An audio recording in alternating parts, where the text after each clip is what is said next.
The Power of Your Subconscious Mind by Joseph Murphy.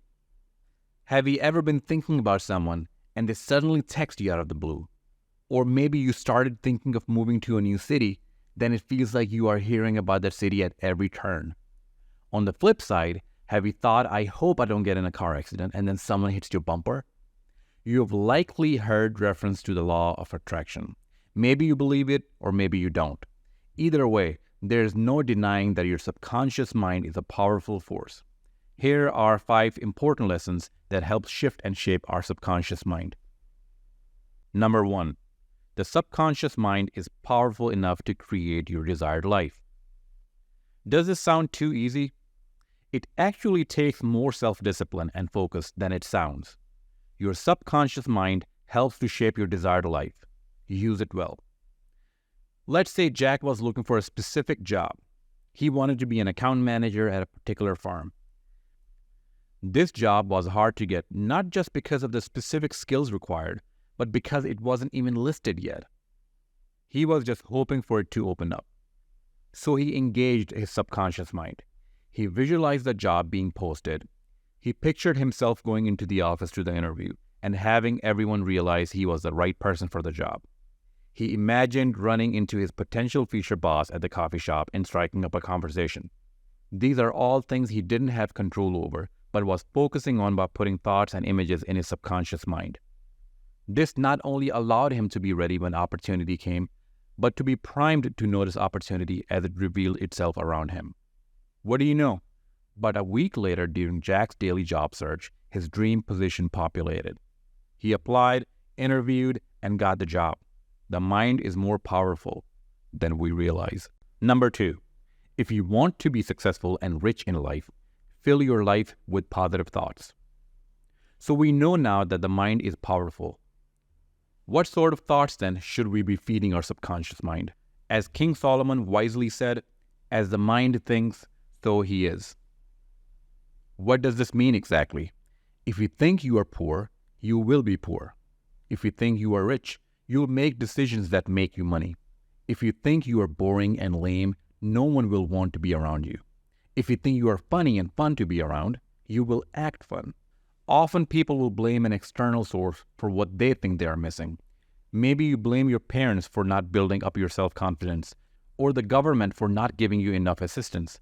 If you spend your time blaming others, you won't have room in your mind to think positively into your life. If I told you that the average American reads 1 book each year, what would that say to you?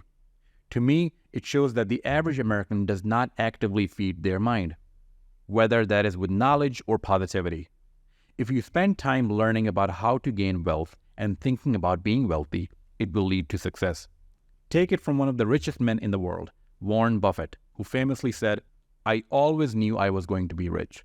I don't think I ever doubted it for a minute." All successful people are positive thinkers. They don't have time or space to be anything else. Number 3, visualize your goals every day. We know our mind is powerful. We know how to think about positive things. Now we will talk about visualizing specific goals. You know you want a certain time in your next half marathon. Visualize that number at the finish line. You know you want to own a BMW in 2 years. Visualize the salesperson handing you the keys. Be as specific as you can be and dream big. Bring passion to your goals to make them come alive. Now, write these specific, passionate goals down and read them every day. Put them in a place where you will see them day and night to help them seep into your psyche. Seeing and reading your positive, passionate goals each day will teach your subconscious mind to expect great things. And then you'll make decisions each day to honor these expectations. Number 4, to succeed in life, you must replace your fears with positive thoughts. Everyone has fears. Even if you are busy filling your brain with knowledge and positivity, there will be lurking fear beneath the surface. Maybe it's of something that has happened to you. Perhaps you've had health issues in the past and you are worried they will return. Maybe your fears are of the unknown. Perhaps you imagine getting sick because it happened to someone you know. When fears come to your head, acknowledge them and replace it with a positive thought. You are scared of getting sick? Imagine yourself competing in a triathlon, standing on the podium at the end, the picture of health. Afraid of getting into a car accident? Imagine yourself driving carefully and deliberately when you sit at the steering wheel. Number 5, your dominant thoughts will determine your success or failure in life. Your thoughts will determine your success in life, but they could also determine your failure if you don't manage to control them through diligent positivity and visualization. If your dominant thoughts are negative, guess what? Negative things will happen to you more often. If your dominant thoughts are positive, you guessed it, positive things will happen to you more often. What we allow to dominate our thoughts is what we attract. We have learned how powerful the mind is and how important it is to visualize positive goals, to harness fear and turn it to courage. And that whatever takes up most of your mind will shape your life. All of these things come together to remind us of the 5 lessons that give us power over our subconscious